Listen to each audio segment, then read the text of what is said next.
Hey, welcome back to No Hype Beer Reviews. Unless it's your first time, then welcome. Please consider subscribing. If you do, hit the notification bell. Go updates.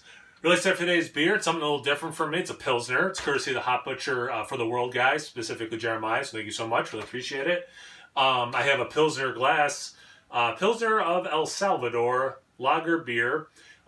This glass is courtesy of my mother-in-law, actually. She had a bunch of what looked like older glasses. Somewhere in their family, they had a beer distributor back in the day. And I think these glasses came from there. And I don't have a Pilsner glass. And I'm like, wait, yeah, I do. I have this glass. So, proper-ish glassware. What does Time taste like? Aramis hopped country Pilsner, 4.25% ABV. I don't know what Aramis hop is. I don't know what a country Pilsner is. And actually, I don't drink a lot of Pilsners. I like them enough, I guess. You know, they're usually, I came up on beer the way a lot of people do, and I had a lot of flavorless Pilsners, and, I've moved on to things that are bursting more with flavor, so it'd be kind of cool to get into, hopefully, a really delicious Pilsner. My wife has had this twice now. She likes it, so yeah, about time I did it. I'm drinking this because I see the guys at Nerd Sense posted their review of it, and I want to watch theirs, and I like to go into these as blind as possible. It's a collab with Is Was Brewery. They're saying tasting notes of nutty cereal, grapefruit pith, wet stone. I think I've used the first two descriptors before. I know I've used the second one. I don't know if I've ever said wet stone about anything, so pretty curious what that is all about.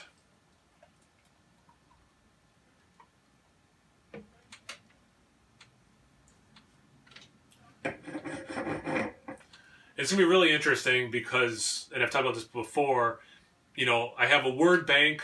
I try to come up with new things that make sense, but there's like a word bank when I drink a stout of things I know to look for, an IPA, sour, whatever. Pilsner, I don't really have much of a word bank, so this is going to be very interesting.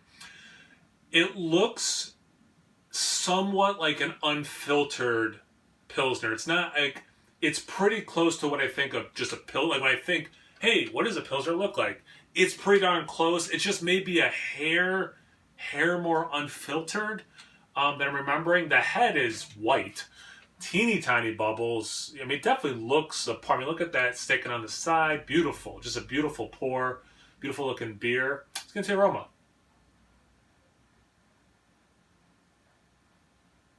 See, here's where I recognize this aroma, and what I always say is lager funk. And it's not a funky smelling beer. It's not like some, horse blanket wild, beer. But it has that what I think a lager, not all lagers, but a lagered Pilsner has this like a little bit of a funk thing. I definitely reminiscent of straw, of hay.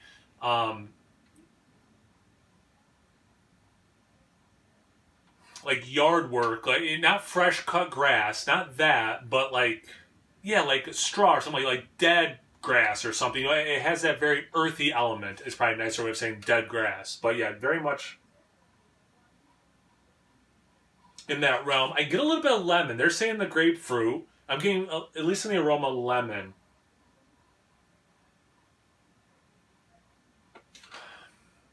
Okay, I'll throw you for a loop. And maybe it's just because I made these, or I peeled a bunch of these yesterday to make mashed potatoes. I swear I get like a little bit of a potato note. It's working with that thing that is making me just think earth element. Short version, it smells very much like what I think Pilsner lager specifically should smell like. Maybe a hair more pleasant and maybe a hair more complex than what I'm remembering. But again, I do not drink a lot of Pilsners. It's been a while since I've had a Pilsner. It's definitely been a long time since I regularly drank them. So this is going to be very interesting. Cheers.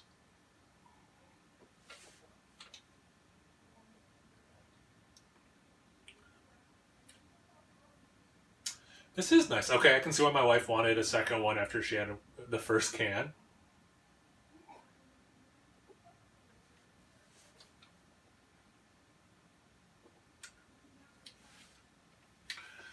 All right, so I totally get their grapefruit pith.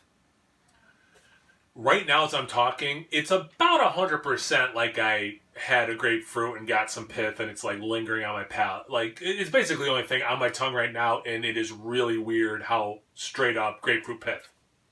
That being said, before I get to the aftertaste of it, the actual taste is a good mix of that lemon thing I got from the aroma mixed with grapefruit.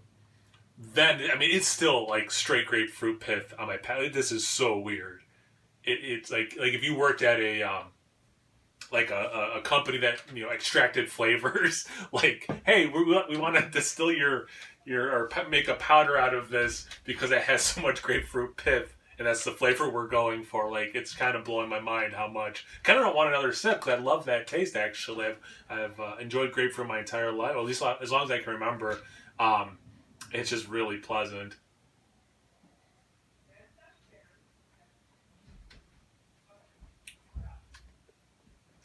Another thing that's invoking in like memories of past drinking more pilsners, it's like a little spritzy. It's very bright, which I appreciate. I said this in a beer review recently where I was getting lemon, like lemon zest without the brightness. This one gave some of that brightness with this lemon zest thing. Again, wow, this grapefruit, it's amazing. Um, do I have this facing the right way? Um, the whetstone, I don't know what that is. Like what, like as a tasting note, I was so in the aroma. I was talking a lot about the outdoors, and actually, I guess like with the potato thing, and some like the cut grass or hay, this very literal dirt, earthy thing. So I'm wondering if that is somehow like their version of what I'm saying, or if these are two different notes that we're describing. Not just describing the same thing in two different ways, but actually two different notes we're talking about. That's interesting. I do get some of the malt bill, which I definitely can see the cereal thing, so I understand why they said that, and totally see that. Excuse me. Um, there's a. Let me do one more sip before I start. The thing I want to explain, let me do one more sip to kind of make sure I have it how I want to say it.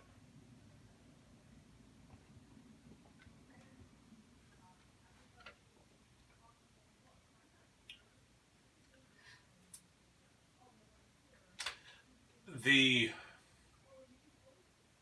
I've had some, like hoppy pilsners, um, or like actually from them the Italian pilsner. I'm drawing a blank on it. Sorry. In these hoppy pilsners, there's if those are what you would consider a hoppy pilsner, I'm going to say this is 10 or 15% in that direction from what you think a pilsner should be. So it's a little hoppier than when I think of a pilsner, what that tastes like. Um, it's and I mean this in a good way. It's like I think a lot of craft brewers, if they're going to make a pilsner, they're like, well, yeah, but people like IPA, so I should make it taste like an IPA. I feel like with this one, they, and I wouldn't be surprised if they thought, you know what, let's like 10 or 15%, kind of give them that little bit of like, hey, you like IPAs, but here's a pilsner, so it'll just that little fraction scratch that itch. So like a short version, it's a little hoppy, but it's not what I would consider a hoppy pilsner. I wouldn't go that far with it. Um, I can't get over that grapefruit thing. I think this is the fifth time I'm like dwelling on it. It is, hey Bruno, it is crushable. It's vibrant. It's refreshing. I think I'm enjoying this so much because it is so different from things I've been drinking lately. It's clean, which I think for this style. Don't bump into the camera tripod, bud. If my camera shakes, it's because he's sniffing around there. I know he's leaving. He's fed up with his beer review, and so are you probably. Delicious beer. Again, completely different than what I've been drinking. But oh yeah, sorry. To finish my thought, I think when you look at pilsners, one of the things you want to find is it's clean, and I do think with everything I just described, I could still use that to describe this. It is a clean drinking beer, and to me, that's the mark of a well crafted pilsner. Um, Yeah, I mean, and again, given the ABV, I could crush these. So yeah, thanks again for sending them. Cool to do something different. It's nice. A company called Hop Butcher for the World, who is known for crushing hoppy beers. They crushed a stout. This is a second Pilsner I like. Even though my palate typically leans towards other things. Yeah, I'm pleased with this. What do you think? Have you had this before? What do you think of Pilsners right now? It seems like the last couple of years, when people are asked, what's going to be next year's new big trend? Everyone says, or a lot of people say, Pilsners. And I'm seeing a little bit of that, but not as much as people seem to make it out. What do you think about that? Do you think Pilsners are more prevalent than I am making it sound right now? Do you like Pilsners? Do you like to throw them into the rotation? Are they lawnmower beers for you? Whatever. This beer specifically, Pilsners in general. Do you have any idea what a country Pilsner is? Any and all of that in the comment section below. Check me out on Instagram and Untapped. No Beer Reviews about those places. So please like, comment, subscribe, and most importantly, imbibe. Cheers, everyone.